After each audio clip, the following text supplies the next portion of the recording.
Okay, again, welcome everybody to the third and final Board of Visitors Dialogue Mentorship Series from Classroom to Career. I'm Andre Polo, coordinator of the Social Work Student Alliance, and I'm very pleased and honored to welcome our two social work practitioners that are going to be chatting with us today about transitioning from the classroom to the career.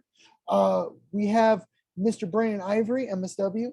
Mr. Ivory is a leader in community development. He also has extensive experience working with families and children.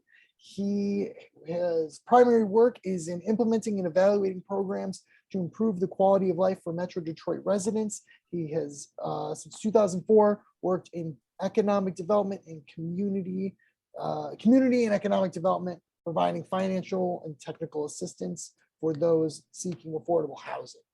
Mr. Ivory, thank you for joining us. And also with us, we have Ms. Carolyn Phillips, LMSW, who is a lifelong Detroiter and an alum of Wayne State School of Social Work. She has served in private practice as a mental health therapist and also has extensive experience in management and human resources development. Both of our panelists have experience with families, children, organizations, wide array of expertise, but they've also had made very successful transitions throughout different positions in their careers. So we've asked them to talk about, what works coming out of school and what works kind of along the career. So without further ado, I'll turn it over to Mr. Ivory and Ms. Phillips for today's session. Thank you both for being here. All right. Well, thank you very much, Andre, for that introduction. And both Brandon and I are very humbled to be here today to share our own personal experience on the journey of being a social worker. And I'd like to just ask the audience to have an open heart and an open mind to some of the things that we're sharing. And I always believe that we stand on the shoulders of giants. And today we're asking you to know thyself. In social work, that's the most important thing, is to know thyself and know why are we here. And we are going to share with you some of our experiences, and we want the audience to share some of their experiences so that we are one family today.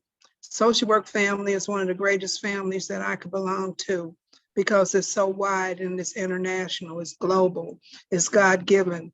So we're going to start out with Brandon sharing his experience. I'll share mine. We'll go back and forth.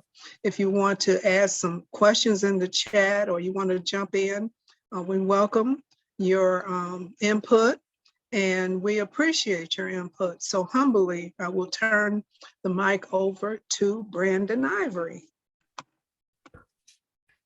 Well, thank you. You said something that jumped out at me when you referred to the social work family. And I think about when I was in my field placement, getting ready to graduate and getting ready to transition out into the social work field, with actual employment, right? And I think about how I was actually having feelings of uncertainty. Did I really fit into my perception of social work and what all that entailed. And and now mind you, I'm having those thoughts after going through, 4 years of undergrad, and then taking some time to work, and then another 10 months of grad. And I was kind of having those same feelings, like, do I really fit into this line of work? Right immediately after undergrad, I got my undergrad degree from Saginaw Valley. Immediately after undergrad, I got a job working in foster care. And going into it, I'm like, this is probably not going to be for me. What I didn't know was that the job that was not for me was going to turn into a 10-year job. And it was very hard to walk away from it, even with the feelings of being burnt out.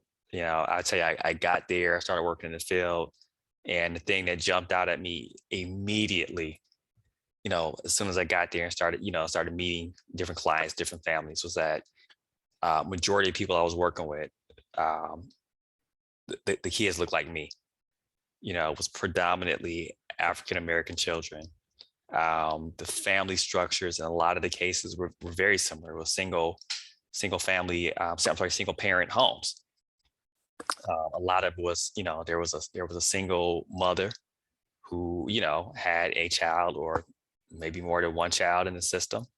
And, unfortunately, a lot of cases, non-existent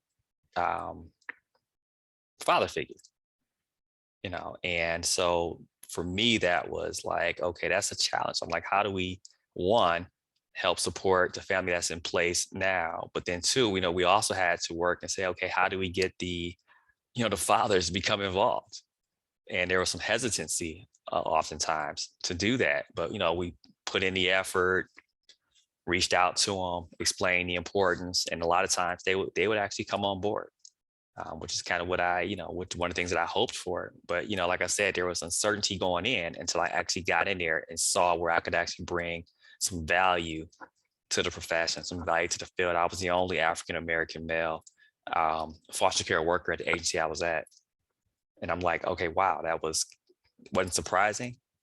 But when I look out at our client pool, who we worked with in the neighborhoods we were working in, I'm like, there should probably be, ideally, there should be a little more. So yeah, so it was really, interesting transition, going from field placement to actually career in the field. Now, Mr. Ivory, just real quick before we turn it over, when you were having those uncertainties and you went from working at, did you, so I understand correctly, your field placement, you ended up then working at? Correct. Yeah. So I started off at a field placement. The field placement was actually in a it was actually in a runaway shelter, actually. And then after graduation, I transitioned, pretty much directly into foster care. I mean, I was like pretty much hired right on the spot. So with the organization that I interviewed with. Then just generally speaking, do you think that there were any pros or cons to going from graduation into a career within the same organization, or was that I mean, ultimately it was a good experience for you in your career, but is that something that you would, recommend other students look at, in terms of trying to find placement at their careers, at their placement?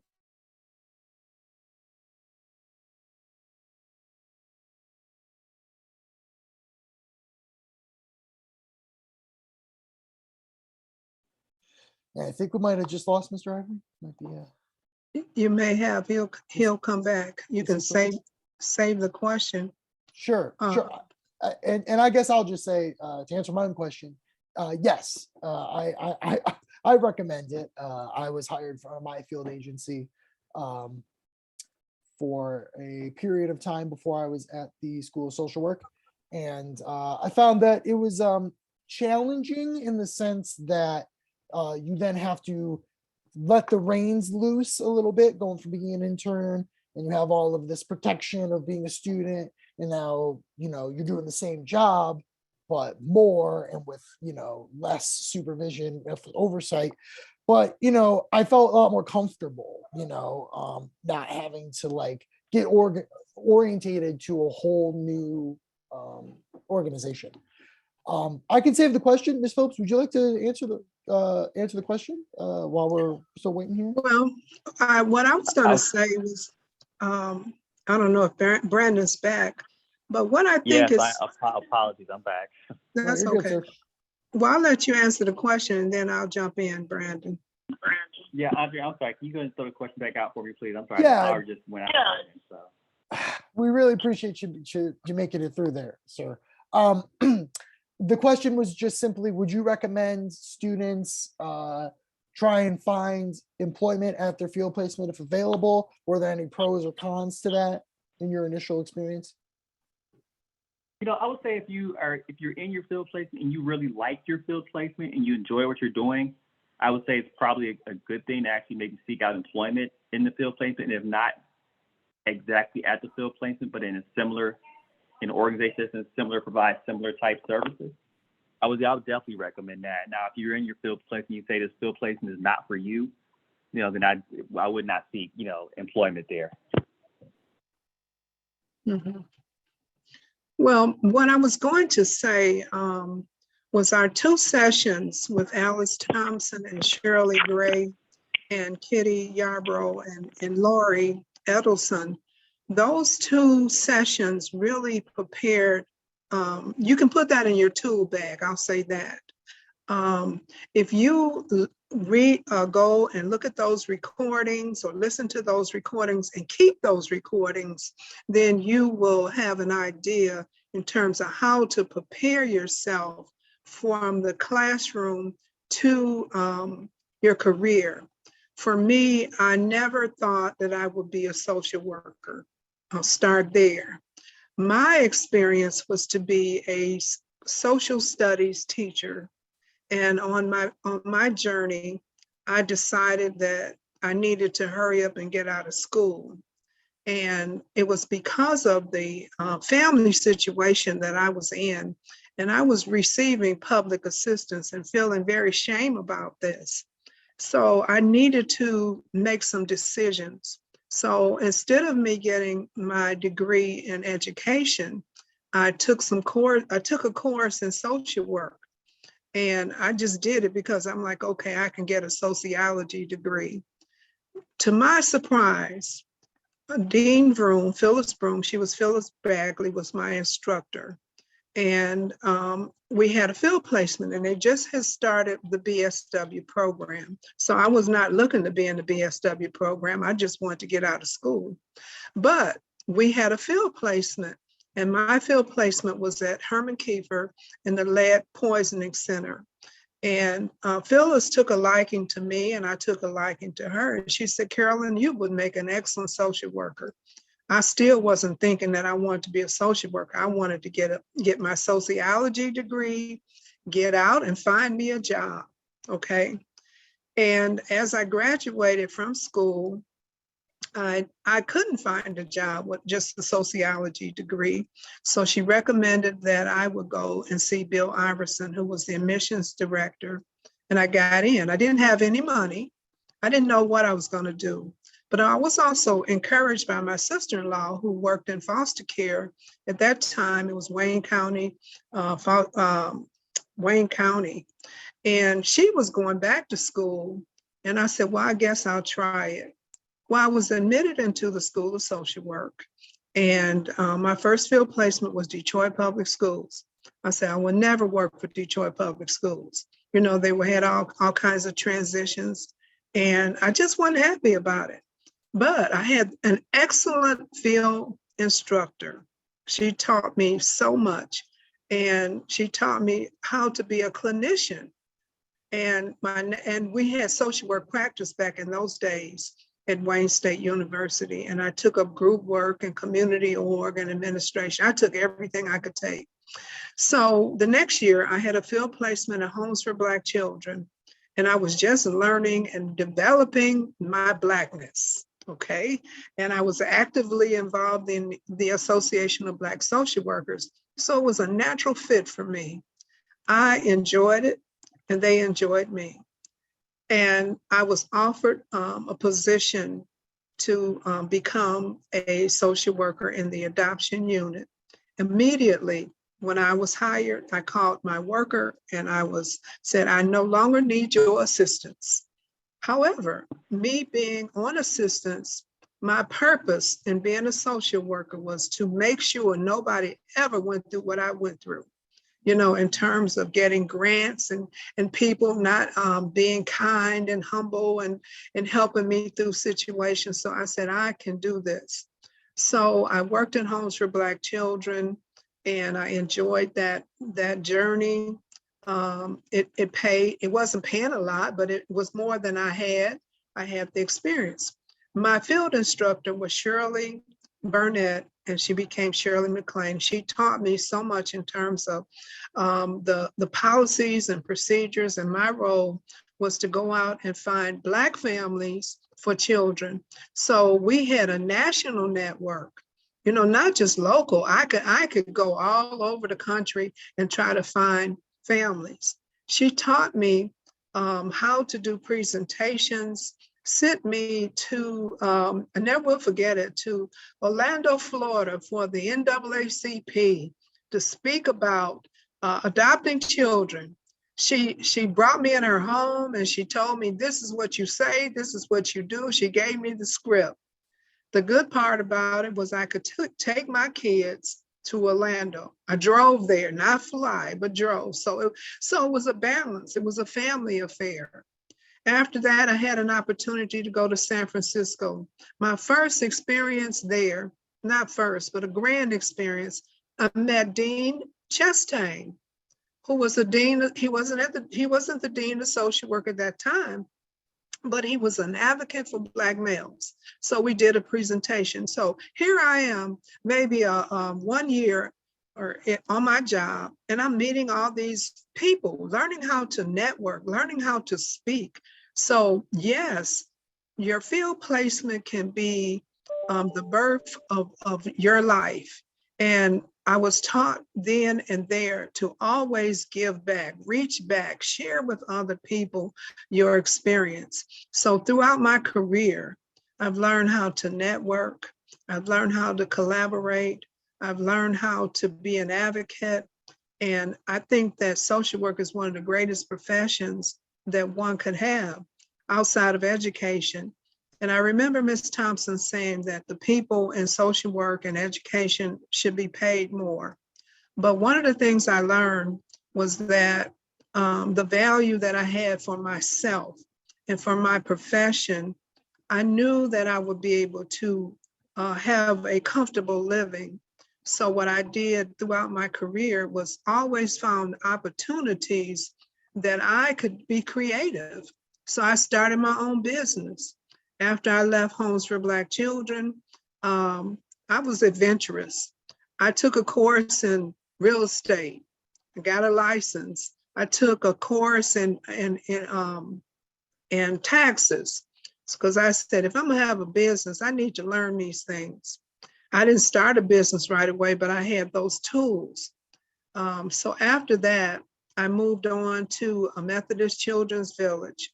And I took the skills that I had from Homes for Black Children and worked with the families at Methodist. Then I was in foster care. And then they had a parenting program through Eastern Michigan University. And I'm saying all these things because just because you leave the classroom, learning is lifelong. And you have to find those things that you have a passion for. And what is your purpose? And how do you fit in with the companies or agencies that you're going to work for? Because you have to know thyself. What turns you on? And do your values fit in with the social work values? Do they fit in with the organization? And then if you can find a match, you're doing good. So I always had a match wherever I went. I heard Alice say that she never had to find a job. So when I was at Methodist Children's Village, I got a call from the executive director saying he heard that I was looking for a job. I wasn't looking for a job. And so he said, well, send me your resume. And I had this long resume and it was really, I thought it was that really good.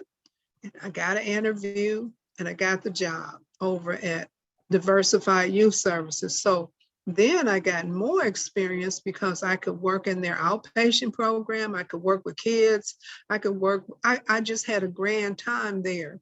I got a lot of clinical experience. And the most important thing was I was connected to Detroit Public Schools. And while I was navigating on my path, I went back and got a certification as a school social worker. Still said I wasn't going to work for Detroit Public Schools. However, we were connected to the day treatment program and we were providing services for Detroit Public Schools. So the director came over to Diversify and asked me would I like to come and work at Detroit Public Schools. I said, well, I don't know about that. And she wanted to hire me in December. And I said, no, I can't come. I had a death in my family. I said, I need a little time to grieve. Then I got another call in March. Will you come? I said, no, I won't come because if I work for you for 3 months, I won't have a job in the summer. I'm going to stay on my job. That August, got another call. and I decided I would go to Detroit Public Schools. And it's history. I worked there 25 years. I started out, I was already an administrator in my other job, so I had administrative skills. And I came on board like everybody else, just a regular social worker. But my field instructor, remember the first field instructor? She was my supervisor. So I had it made. She taught me so much more. And I got a chance to work in the high schools. Can you believe that? I wanted to be a teacher. So then I had a chance to work in Mumford High School, Finney High School, Mackenzie High School. I was just happy. You never know how life is going to turn out. So I did that for 3 years. And then I had an opportunity to apply to be a supervisor, and I got the job, and I was a supervisor. So then my next experience was to write policy and programs for Detroit Public Schools, do the manual under the supervision of Miss Harriet Kirk. And so she would always emphasize, we stand on the shoulders of giants and that we have to give back. So that's just part of my journey. While I was at Diversified Youth Service, we had problems, with emotionally impaired children, and they said so many things about the African-American male. So I started a business, independent networking associate, outside of working for Diversified. And on the weekends, we would have seminars and webinars addressing the needs of African-American men, girls, families. And to this day, I still do it.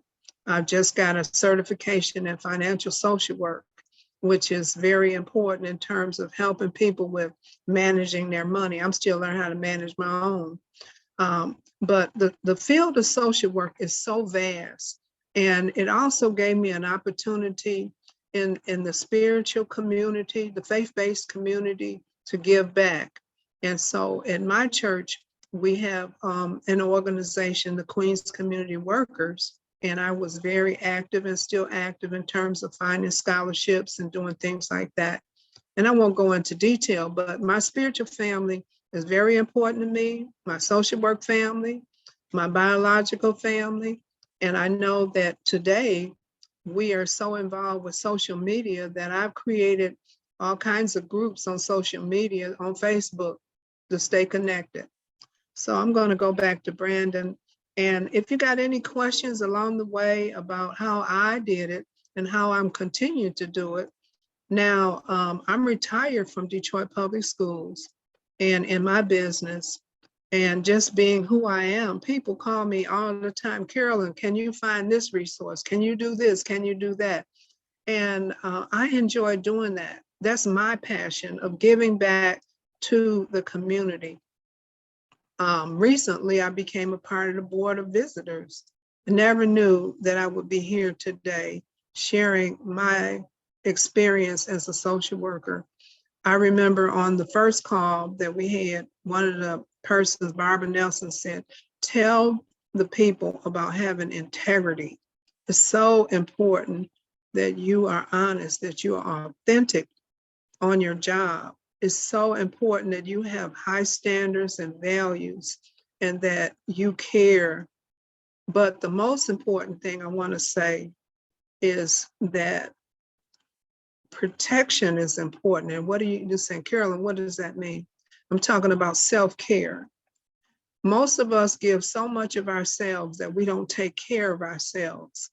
And you can burn out, or you can just get, you're not doing your best, you're not energized. So my belief is that you must put yourself first, and you must have some kind of connection with others. You must have mentors, you must have a coach, you must have fun, because if you don't have fun, you will burn out. And have a balance. Love what you do, but take a minute and step back and say, am I doing the best that I can? Am I the best version of who I can be? And when you know that you know thyself, you'll be okay. Know when to ask for help. Sometimes we don't know how to ask for help, or that I'm afraid. That's when the mentorship comes in, the coaching comes in. that's when the love of self comes in. If you have a spiritual base, that's important. Some people may not. I have one. I will always have one. That's how I made it through a lot of situations. I have people I can call on and say, help me. To this day, Dean Vroom is still my mentor. Professor Craig Beverly is one of my mentors. Alice Thompson, all these people, Paul Hubbard, I can name them down the list. Now we're getting older. So one of the things that we have to do is pass it on. And so I believe when you've been blessed, you have to pass it on and give back. So I may not be as energetic as I was 40 years ago, but my mind is stable. I think I have some wisdom and I'm always learning. So the young people, you have an opportunity to be my teacher. Where I'm a student for life, I need help with technology. I need help with how do you get this website up and going? How do you blog? How do you have podcasts? Oh, you know, I'm going to be a social worker until I take my last breath. And so I need students. I need you to help me because as we teach one another, we're students. So those are just a few things that I wanted to just highlight in terms of your passion, your practice, how are you going to pause and take care of yourself? So I think that those are a few things that I wanted to just share with our listeners today. Back to you, Andre and Brandon. There's so much there that you could pull out and say, I'm glad this is being recorded so that I can go back and reference some things in a little more detail. But I think maybe the most salient thing that stood out to me at first of your awesome comments, ma'am, is, find a mentor and to pass on lifelong knowledge, right? I think that, and even in my own professional experience, my mentor, Professor Judith Weinman, is amazing, has really opened a lot of doors for me. And finding, especially in this profession, finding somebody that has that experience, and particularly in your certain field, can not just inform the work that you're starting to do, but can, help you develop career longevity too. And also Yes. it helps you build your own professional identity too. So I thought that the mentor piece was really salient. I want to share one other thing before we go forward. I mentioned mentoring, and I mentioned Bill Iverson, who just transitioned last year. Bill was 100 years old, but check this out. Bill and I had a relationship from me being a student all the way through my career. So when I started my business, Bill was always sharing ideas, but listen what happened. When Bill retired from the School of Social Work, Bill Iverson became my business partner. And I will always honor that. And we opened up an office. Matter of fact, we had 2 offices, and we did a lot of training in schools through the Oakland County, Wayne County, Macomb County on self-esteem, through, helping young people, helping teachers, helping administrators build self-esteem through culture leads to academic excellence. So I just wanted to mention that, how important that was. Ms. Thompson hired me one year to work in her school over on Broad Street. And she said, I know Carolyn Phillips can do the work. So you never know who's watching you. So you always have to be able to provide excellence. So when I say know thyself, be dedicated to do the work, do the research, build positive relationships, and on your job, never ever put down your boss. I'm gonna tell you that, never ever. You're there to provide a service. My spiritual leader always told you, you're not working, you're providing a service. And I always feel good about that, because when I serve, there's some benefits, personal benefits that I get So I just want to make sure that those nuggets that people passed on to me that I could share with our listeners. You are servant, and social work is a serving profession. And it's a difficult profession also. But just think about how big the world is. And now we're doing Zoom. When I was starting out, we didn't have any of this. And unfortunately, we had COVID, but COVID made us connect even more. And I'm grateful for that. I would have never met any of you without this. And now I don't have to drive and park and do all those things, you know. And sometimes I can overwork, you know, going to different webinars and seminars because I'm interested in a lot of things. So that's why I said it's important that you have a balance. You manage your time, manage yourself. Know thyself. Know that you are standing on the shoulders of giants, and those giants, our ancestors, will help you if you be still and you be quiet and listen.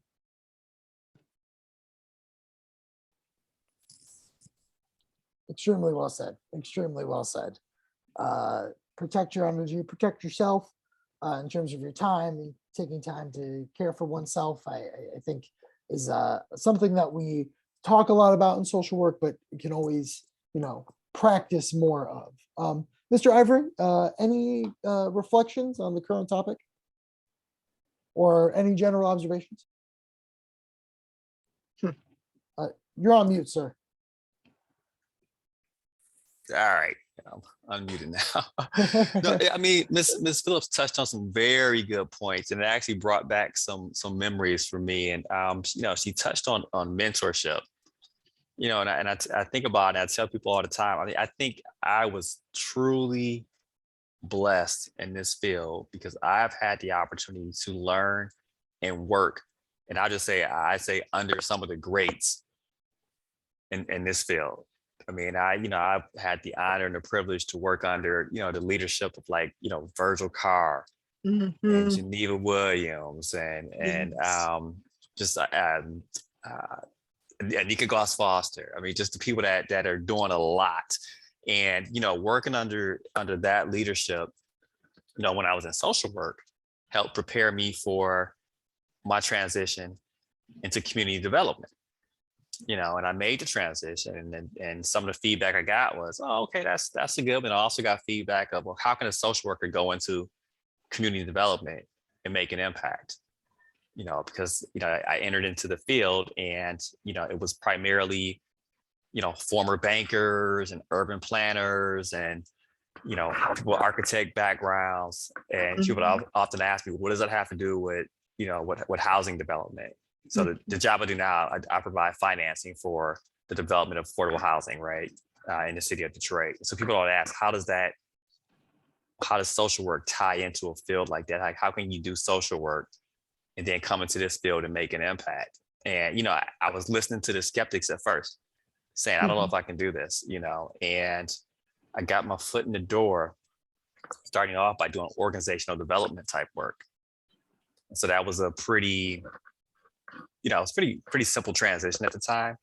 But, you know, I knew going into the community development deeper, I needed different types of skills. So, you know, of course, you can learn the underwriting and the financial stuff and housing and, you know, how to make the numbers work. And that was a big part of it. But, you know, for me, it was, you know, we can finance and build housing and the big, pretty buildings all day. We can do it all day. But I said, you know, what I saw was, it seemed like there was a forgetting about the people, forgetting about the people in the communities that everybody wants to develop in. And so I said, okay, yeah, that's how I can bring my social work background into this field. Because if we look at it just from a number standpoint and, you know, how many houses did we get done, how many apartments got fixed up, that's fine. But if we're not doing anything for the people in the community, the people in the units, you know, that we're financing, then we're really doing a disservice. We're really doing a disservice. I had someone in the field told me at one point, this was a gentleman I worked with, and I want to say he was probably about 85 to 90 years old. And this had to be like 5 years ago. And he's still working in the field, right? And he told me, he said, if you come in with the mindset that you're just going to fix up the city and fix up the communities, that's fine. But when you do that, prices will go up, and there will be a segment of the population that will get pushed out. And we're seeing that. We're seeing that in what was referred to as Cass Corridor, and then it became Midtown. And you see people are getting pushed off. The job that I work for, our office got pushed out of downtown. I mean, that's how expensive the prices are now. So I saw that firsthand. I'm like, okay, we should be really making sure we're addressing the needs of people as well. And he told me, he said, if you come in and you just work on helping people improve themselves, but you don't address the community, I said, you'll have a segment of people that will leave, because they'll be in a position, whether it be financially, education wise, where they can seek out better. And I said, he said, more than likely they will do that. So it has to be that balance of, addressing people, addressing the community. And that was kind of what I really strive for, when I got into the field of community and economic development. And so, we look at that, we talk about mentors, and there's a ton of mentors in that field. And I'm surprised to see how many have, whether it be a social work background, you have people with psychology backgrounds, but you only hear about what they have on the forefront, which might have been later in their career, where they, went off into banking and finance and that type of thing. And I always kind of tell them, say, what, if we could ever get together and put our careers and our skill sets and our capacities together, I was like, let's say we could probably do some amazing things, And I used to say, all the time with Wayne State, I said, when is social work and urban planning, going to sit down together? And I know it eventually got to that point, where they're doing that and having those conversations. And I applauded that effort, so much, because we see it across the city, where now, there was a time when people would say, Detroit as a city was in ruins. It was terrible. It was bad across the city. Now the conversation is, you have certain sections of the city that are bad, and certain sections of the city that are thriving and doing well. Okay, that's fine. But how do we get the sections that are not thriving and doing well? How do we get them to, get to a point where they're able to actually have some development going on and actually able to sustain that type of development? So that's one of the big things that I look at now, when I'm doing this work, because people say all the time, go out and get the units, get the loan dollars out there and, in the community, that's fine. But if it's not really truly benefiting the community that you're investing in, I have no problem passing a real estate deal up. I have no problem doing it, so yeah. But then, you also, Ms. Phillips, you also touched on, technology and relationships. And so that was big. My field placement during the MSW program was actually at United Way. It was known as United Way Community Services when I was there. Now it's United Way of Southeastern Michigan. I learned so much. I would tell you, I had the advantage, similar to Ms. Phillips, but she was with Detroit Public Schools, but I had the advantage of, because so many organizations were coming to United Way for funding. And, at that time, they would have to come in and do presentations to I just call it the investment board for all intents and purposes at this point. But they used to have to come in and do presentations. And they had, as a student in field placement, they had me participate and sit in on those presentations. And I just remember it'd be like a period of for a week straight, where there would just be multiple organizations coming in and presenting about their organization, their programs, and making a pitch for their funding. And then we were easily doing 10, 12 organizations a day. And I had the opportunity to hear from all those organizations and about what it was they were doing. And that kind of helped me say, okay, I could see myself doing that. That one, okay, I'm not really, not something I would necessarily want to do, but I had the opportunity to hear from so many different organizations and see what it was they were doing. And the thing that I enjoyed the most though, is that they came and they talked about the impact of their work. And so I tell people all the time, when you're doing this work, think about the impact that you're having, because it's not about, I did this and, I'm gonna go home and pat myself on the back. No, it's, I did something, but really we did something, because nobody does anything alone. Exactly. So we did something, and then what's the impact? So when I think about my work now, if I do some underwriting or something and we finance, the rehab of a 30-unit apartment building, right? It's not about me. What I do is I focus on the 30 people that live there, the 30 people that need the housing, the 30 people that want safe housing, the 30 people that we were able to kind of go and do lead abatement in the building, those type of things. That's where I think about, because it takes me back to when I worked in foster care.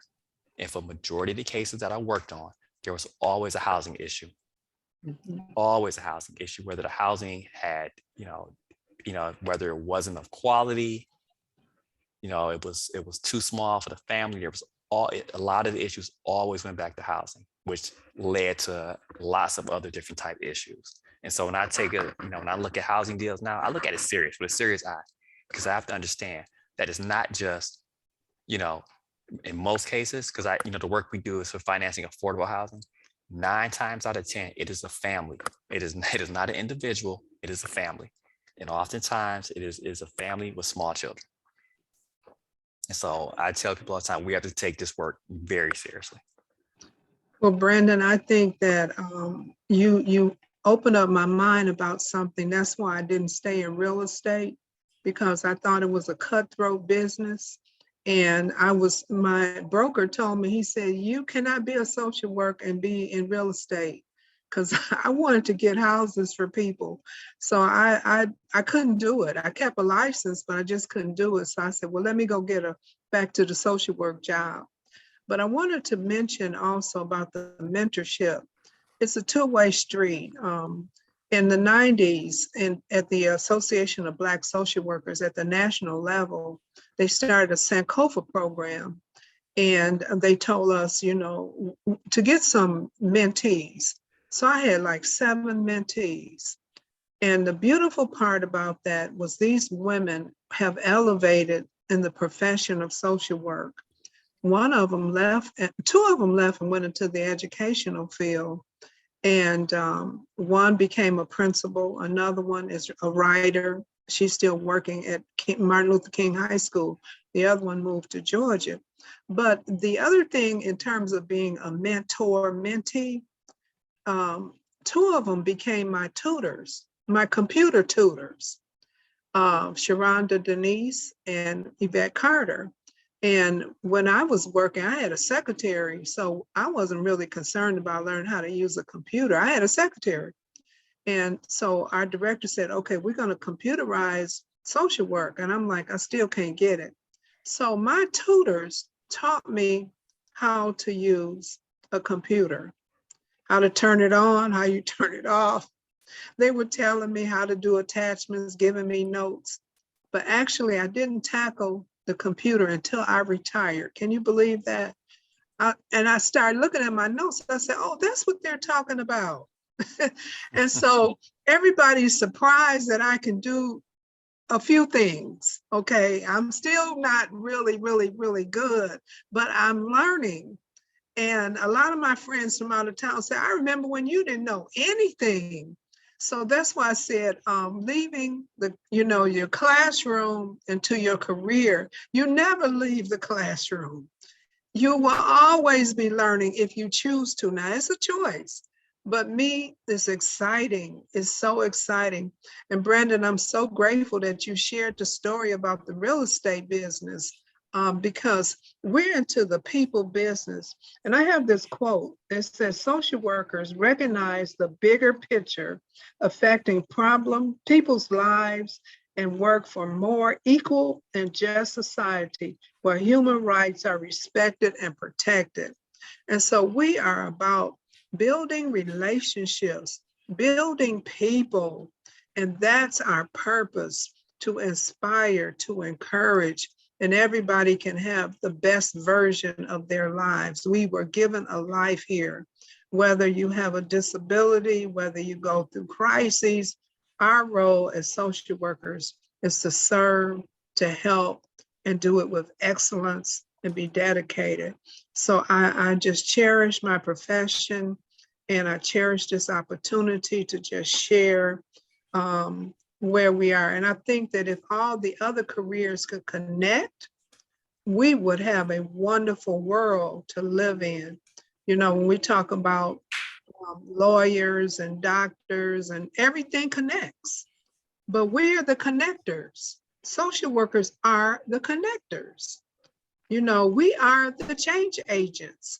And when we push our profession and lift it up and people recognize that we have value, we will be paid more too. You know, money is important, but we're not in it for money, but we need money to enjoy our lives.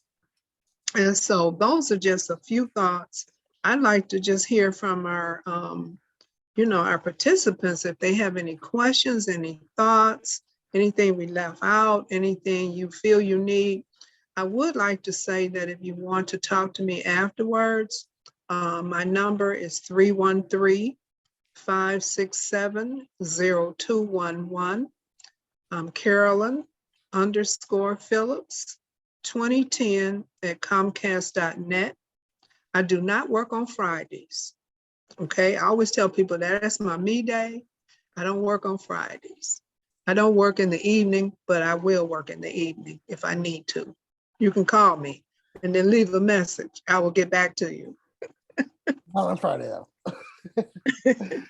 Well, thank you both so much for sharing your experiences and your stories and your advice, insight.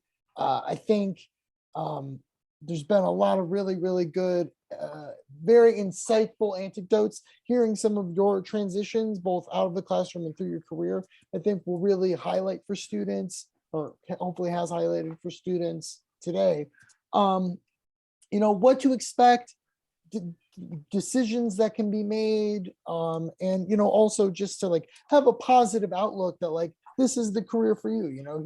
We've done this whole series. Here are 2 more examples of long sustained careers in the helping profession. So we have about 10 minutes left. Love to go ahead and open it up to some questions. If folks want to be brave and come off from mute, we'd love to hear your voice. Mhm.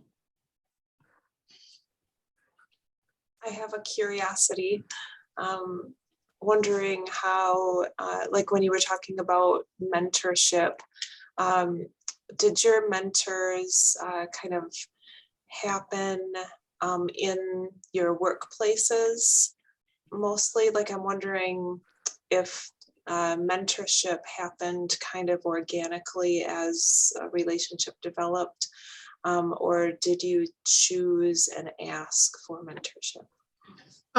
For me, it was organic. A few of my mentors were on my staff, and they were also active in the Association of Black Social Work. So it kind of was a natural fit. And we even gave ourselves a name, Sisters of Elegance. And we had some little projects, and we would give back to the community. So it was kind of a fun kind of thing. It was a social, cultural, spiritual, women just coming together, and they were in social work, and they were smart young women.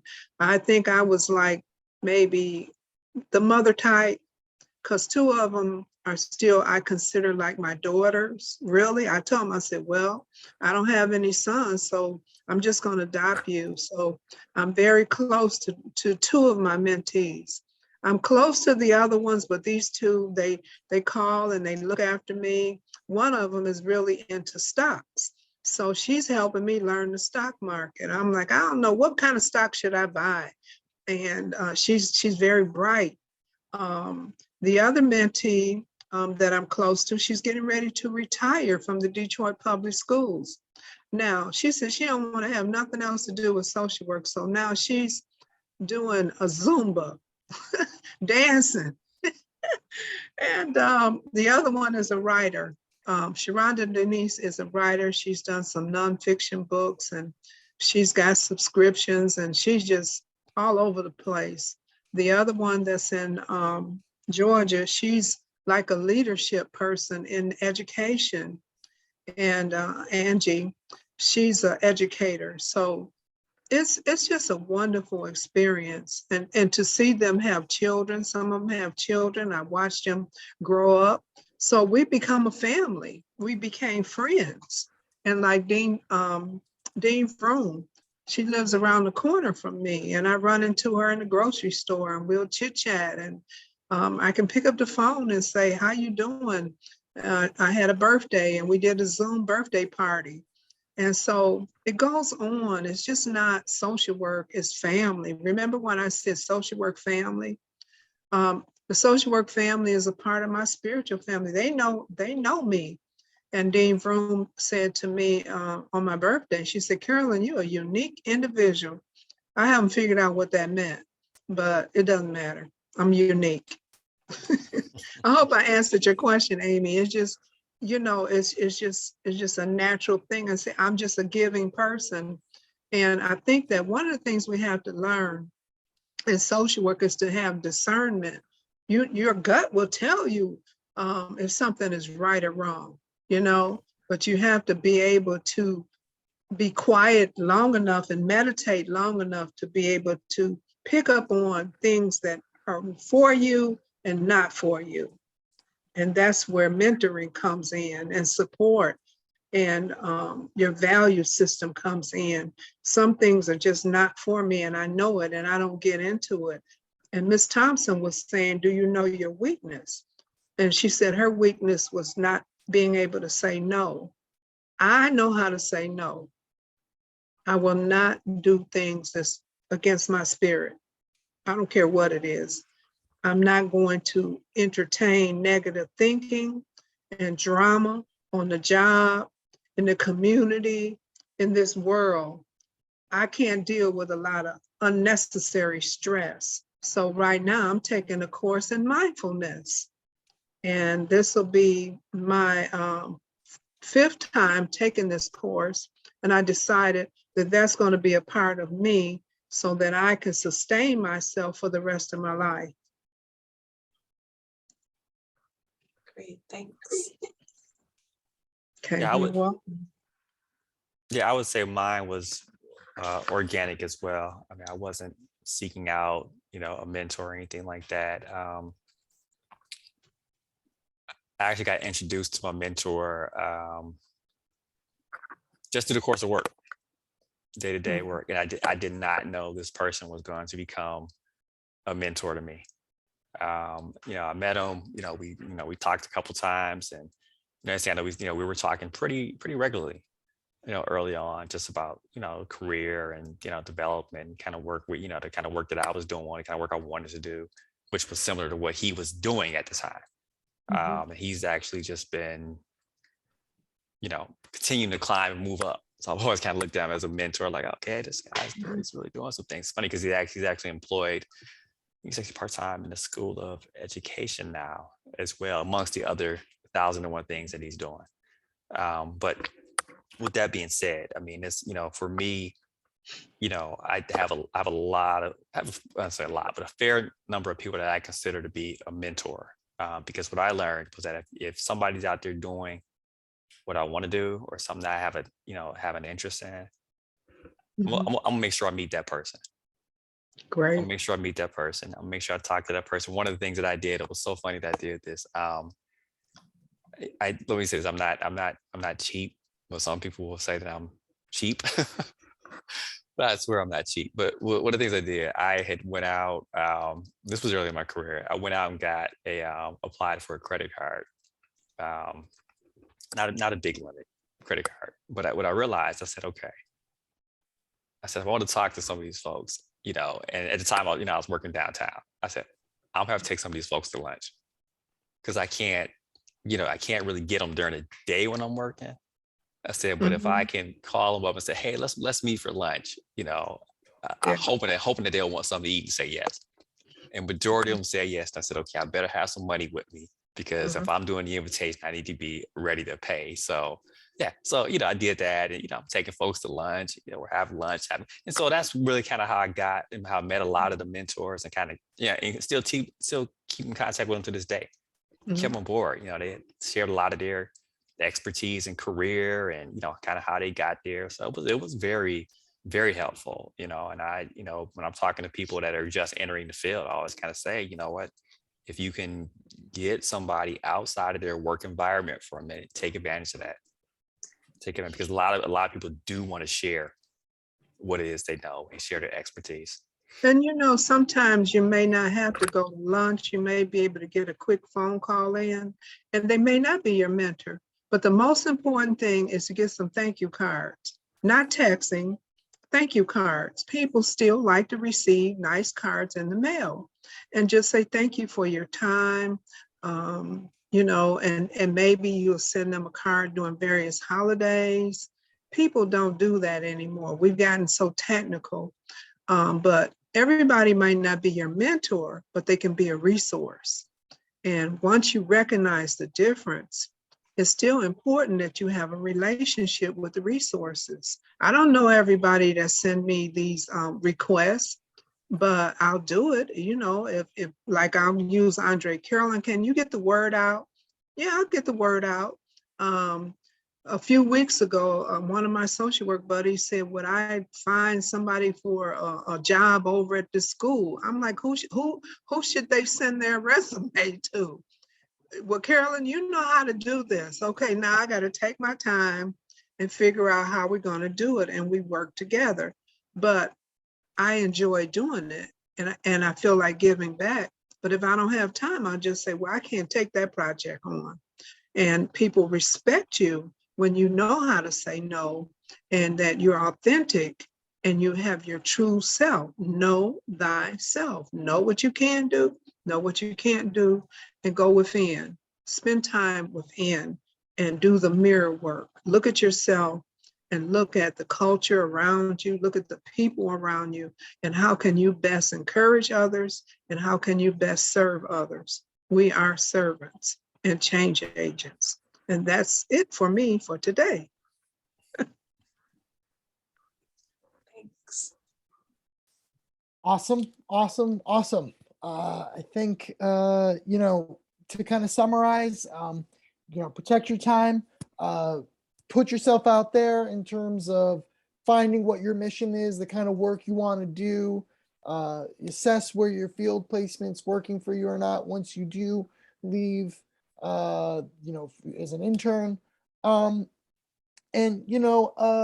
feel free to reach out, like Ms. Phillips just got done saying, not everybody has to be your mentor to be a resource. Ultimately, social work comes down to what the impact you're trying to have is, how and who you're going to work with, and, who is doing the similar work that can help you get to that next level, and social work, especially in the city of Detroit, is a small, tight-knit community. So we're excited that all of you are going to be in this community, or as Ms. Phillips says, the social work family. We welcome you to our social work family. Yes. And, we at the School of Social Work at Wayne State want to continue fostering that family and that community, and bringing together our students with our board of visitors to kind of pass on this knowledge so that we can build the next generation of change agents. So I want to thank Mr. Ivory and Ms. Phillips for lending us their time today. Thank you so much. We have a round of virtual applause there. Stacy says, very insightful. Thank you both. And Brandon, Andre, when you get the recording, would you send it to us? Yes. I was Okay. just going to say, this is the final event in our Board of Dialogue Mentorship Series. All of them will be available on our YouTube page, School of Social Work, Wayne State School of Social Work YouTube page for future review, for you can keep and use in your social work toolkit. Thanks everybody for being here, and we have a great rest of your semester, and always feel free to reach out to Wayne State School of Social Work and the Social Work Student Alliance to help you get where you need to go. So thank you, everybody. Thank you. And be safe. And be safe. safe. Have a good rest of your evening.